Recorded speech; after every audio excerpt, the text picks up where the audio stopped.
27 फरवरी 2000। जम्मू कश्मीर के राजौरी सेक्टर में कड़ाके की ठंड हड्डियों को गला रही थी। अचानक सरहद पार से गोलियों और मोर्टार की गूंज उठने लगी। अशोक लिसनिंग पोस्ट, जो कि रणनीतिक रूप से बेहद अहम थी, वहां हमारी 17 मराठा लाइट इन्फेंट्री के वीर जवान मुस्तैदी से तैनात थे। पाकिस्तान की तरफ से लगातार बिना रुके हैवी मोर्टार शेलिंग हो रही थी।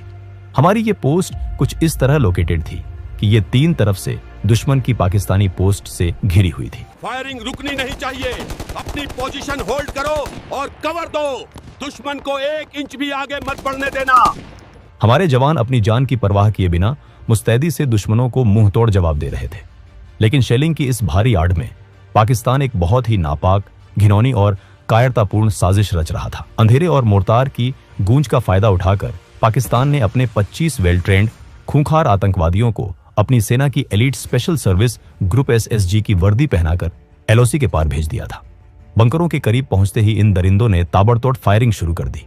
सबसे आगे पहली कतार में ड्यूटी पर तैनात थे 17 मराठा लाइट इन्फेंट्री के जाबाज सिपाही भाऊ साहेब मारुति तालेकर। उन्होंने निडर होकर एक सच्चे भारतीय सैनिक की तरह सीना तान कर डटकर मुकाबला की। लेकिन दुश्मनों की तादाद बहुत ज्यादा थी और वो अंधेरे का फायदा उठाकर बिल्कुल करीब आ चुके थे। इन 25 आतंकियों की इस खूनी टोली को लीड कर रहा था एक ऐसा शैतान जिसका नाम आगे चलकर पूरी दुनिया, खासकर अमेरिका और भारत की नींद उड़ाने वाला था। इलियास कश्मीरी। धुरंधर मूवी में जो मेजर इकबाल का कैरेक्टर है वो इसी आतंकी पर आधारित है। कश्मीरी ने उस रात जो दरिंदगी दिखाई, उसने इंसानियत और युद्ध के सारे नियमों की धज्जियां उड़ा दी। उसने वीर सिपाही तालेकर पर पीछे से वार किया, उनका गला रेता और उनका सिर धड़ से अलग कर दिया।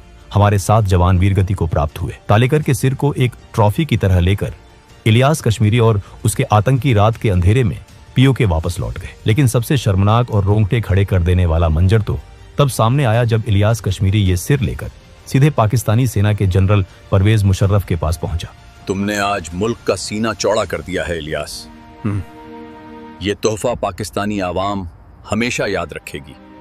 यहीं से जन्म हुआ दुनिया के उस खूंखार आतंकी का, जिसे आगे चलकर ओसामा बिन लादेन के बाद the most dangerous man on earth कहा जाने लगा। मोहम्मद इलियास कश्मीरी का जन्म 10 फरवरी 1964 को पाकिस्तान ऑक्यूपाइड कश्मीर की घाटी के भिंबर जिले में हुआ था। शुरुआत में उसने इस्लामाबाद की अल्लामा इकबाल ओपन यूनिवर्सिटी से कम्युनिकेशंस की पढ़ाई शुरू की थी। कॉलेज के दिनों से ही वो कट्टरपंथी जिहादियों के संपर्क में आने लगा।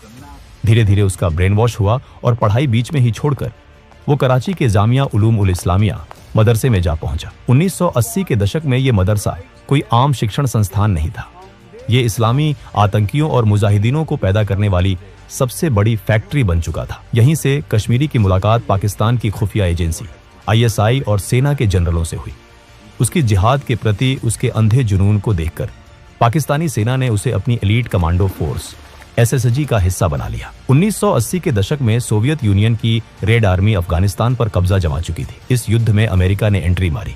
ओसामा बिन लादेन जैसे अरबपतियों ने करोड़ों रुपए जिहाद के नाम पर झोंक दिए। अमेरिका की CIA, पाकिस्तान की ISI और ओसामा, ये तीनों एक ही टेबल पर बैठकर अफगान मुजाहिदीनों को तैयार कर रहे थे। ISI ने अपने इस नए और सबसे होनहार प्यादे इलियास कश्मीरी को नॉर्थ वजीरिस्तान के मीरान शाह भेजा। उसका काम था अफगान मुजाहिदीनों को बारूदी सुरंगें बिछाने की हाई लेवल ट्रेनिंग देना। लेकिन एक दिन दांव उसी पर उल्टा पड़ गया। अफगानिस्तान के रूखे पहाड़ों में एक खूनी मुठभेड़ के दौरान हुए एक भयानक धमाके में कश्मीरी बुरी तरह घायल हो गया। उस धमाके में उसकी एक आंख पूरी तरह उड़ गई और उसके दाएं हाथ की इंडेक्स फिंगर कटकर अलग हो गई। खून से लथपथ कश्मीरी मौत के मुंह से वापस तो आ गया, लेकिन उसने अपनी आंख खो दी। अफगान युद्ध के खत्म होने के बाद जब सोवियत सेना वापस लौट गई तो पाकिस्तान ने कश्मीरी को खाली नहीं बैठने दिया। उसने उसे अपना सबसे बड़ा मोहरा बना लिया। 1991 में उसे हरकत उल जिहाद अल इस्लामी का जम्मू कश्मीर रीजन का चीफ कमांडर बना दिया गया।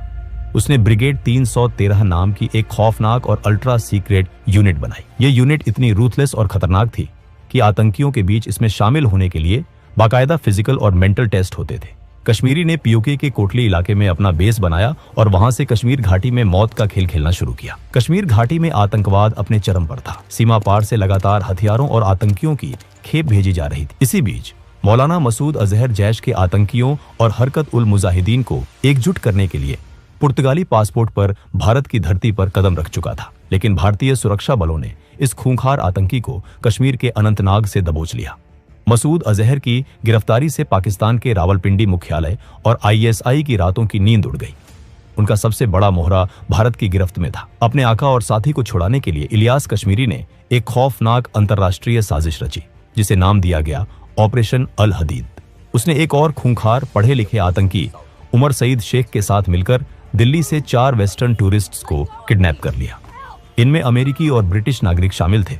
उनका प्लान बिल्कुल साफ था। इन विदेशियों की जान के बदले भारत सरकार पर अंतर्राष्ट्रीय दबाव बनाया जाएगा और मसूद अजहर को छोड़ने के लिए मजबूर किया जाएगा। विदेशियों को अगवा करके उत्तर प्रदेश के सहारनपुर के एक घनी आबादी वाले इलाके में एक सेफ हाउस में बंधक बनाकर रखा गया। लेकिन कश्मीरी अपने गुरूर में ये भूल गया था कि उसने भारत नाम के शेर के मुंह में हाथ डाल दिया है। यूपी STF और दिल्ली पुलिस की स्पेशल सेल ने दिन रात एक करके इंटेलिजेंस जुटाई।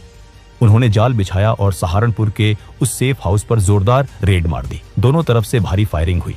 इस एनकाउंटर में उमर सईद शेख को गोलियां लगी।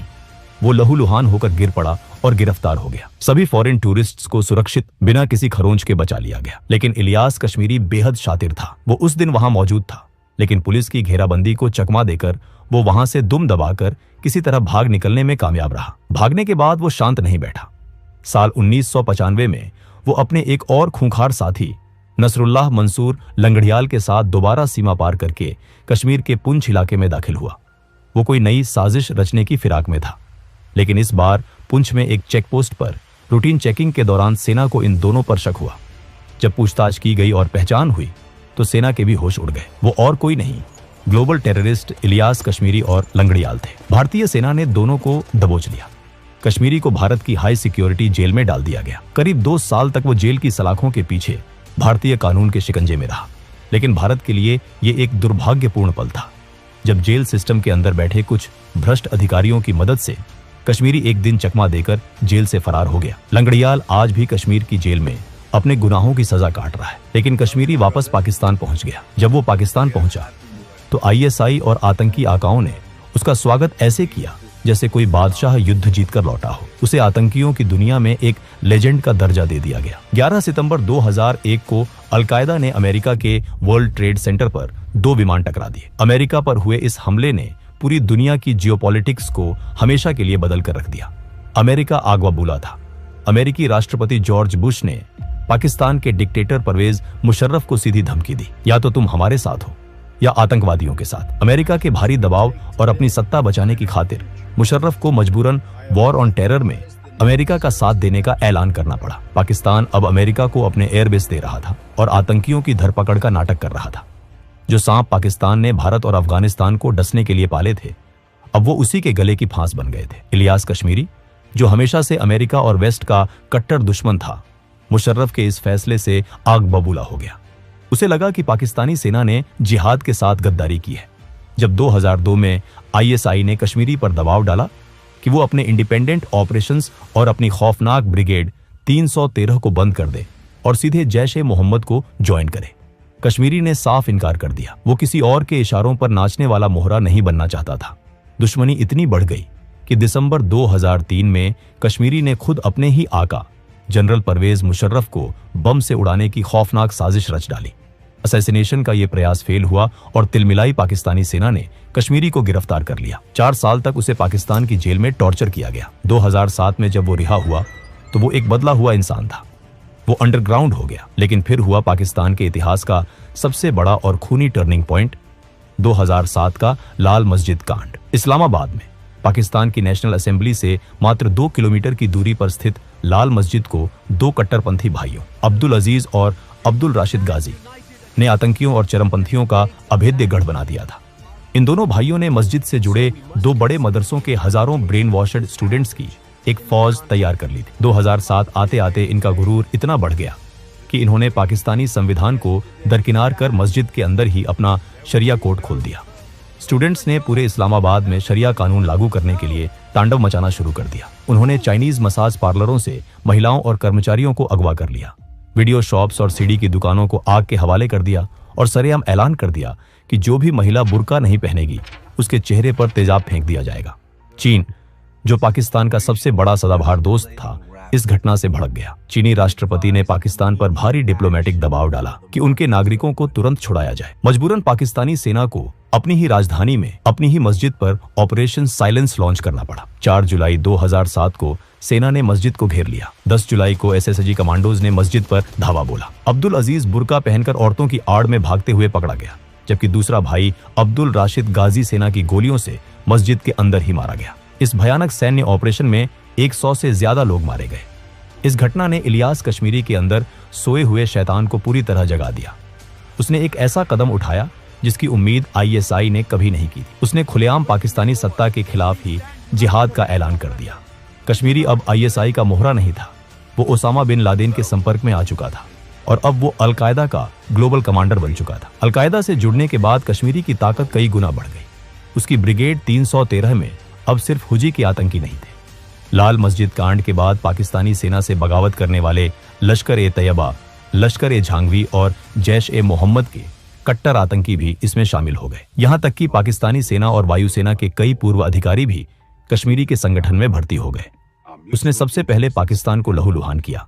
2008 में पाकिस्तान के पूर्व SSG chief general Amir Faisal Alvi की बीच सड़क पर सरेआम हत्या। 2009 में लाहौर में आईएसआई मुख्यालय पर खौफनाक फिदायीन हमला और रावलपिंडी में पाकिस्तानी सेना के सबसे सुरक्षित गढ़ जीएचक्यू पर हमला। ये सब कश्मीरी के ही इशारे पर हुए थे। वो पाकिस्तान की सेना को बता रहा था कि उन्होंने गलत आदमी से पंगा ले लिया है। लेकिन इन सब के बीच भारत के खिलाफ उसके नापाक मंसूबे और उसकी नफरत अभी भी उतनी ही जिंदा थी। और फिर आया 26 नवंबर 2008 का वो मनहूस दिन। डेविड कोलमैन हेडली, वो पाकिस्तानी अमेरिकी आतंकी जिसने कई बार मुंबई आकर शहर के चप्पे चप्पे की रेकी की थी। ताज होटल से लेकर नरीमन हाउस तक के नक्शे बनाए थे। वो सिर्फ लश्कर का मोहरा नहीं था। दरअसल डेविड हेडली का सबसे बड़ा और असली हैंडलर इलियास कश्मीरी ही था। हेडली कश्मीरी से वजीरिस्तान के कैंपों में मिलता था और उसी की रणनीतियों पर काम करता था। 26/11 के बाद जब हेडली अमेरिका में एफबीआई के हत्थे चढ़ा तो उसने जांचकर्ताओं को एक चौंकाने वाली बात बताई। अमेरिकी एजेंसियों ने जब उसे 26/11 के दौरान आतंकियों और उनके आकाओं के बीच हुई बातचीत के वॉयस टेप सुनाए तो हेडली ने तुरंत एक आवाज पहचान ली। उसने बताया कि कराची के उस कंट्रोल रूम में बैठकर जो शख्स फोन पर लश्कर के आतंकियों को निर्देश दे रहा था, जो उन्हें लोगों को गोलियों से भूनने के लिए उकसा रहा था, वो कोई और नहीं बल्कि इलियास कश्मीरी था। कश्मीरी की दरिंदगी सिर्फ यहीं नहीं रुकी। फरवरी 2010 में पुणे की जर्मन बेकरी में हुए भयानक बम ब्लास्ट के पीछे सीधे तौर पर इंडियन मुजाहिदीन यासीन और रियाज भटकल का नाम आया था।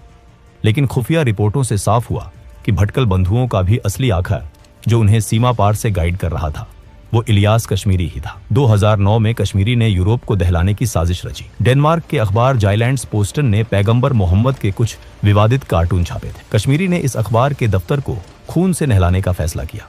उसने हेडली और उसके कनाडाई पाकिस्तानी दोस्त तहव्वुर राणा के साथ मिलकर एक ऑपरेशन तैयार किया जिसे आतंकियों ने कोड नेम दिया मिकी माउस प्रोजेक्ट। कश्मीरी ने वजीरिस्तान के एक टेंट में उसने हेडली को कहा, 4 लोग अंदर जाएंगे, उनके हाथों में ऑटोमेटिक असॉल्ट राइफलें होंगी। जैसे ही तुम बिल्डिंग में घुसो सबसे पहले एडिटर और उस कार्टूनिस्ट को ढूंढकर गोलियां मारना ताकि वो भाग न सके। उन्हें मारना मत, बस घायल करना। फिर उनके पास जाना, अपने चाकू निकालना और उनके सिर धड़ से अलग करना।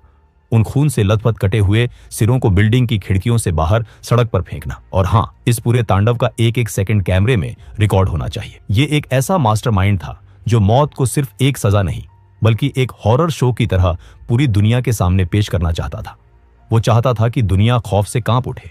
गनीमत ये रही कि अमेरिकी एफबीआई और यूरोपीय खुफिया एजेंसियों ने इस साजिश की भनक लगते ही जाल बिछा दिया और हमले से ठीक पहले हेडली और राणा को गिरफ्तार कर लिया गया, जिससे यूरोप एक बहुत बड़े खून खराबे से बच गया। दिसंबर 2009 अफगानिस्तान में सीआईए के सबसे गुप्त बेस कैंप चैपमैन पर एक खौफनाक सुसाइड बॉम्बिंग हुई। इस हमले में जॉर्डन के एक डबल एजेंट ने खुद को उड़ा लिया, जिसमें सीआईए के 7 शीर्ष अधिकारी मारे गए।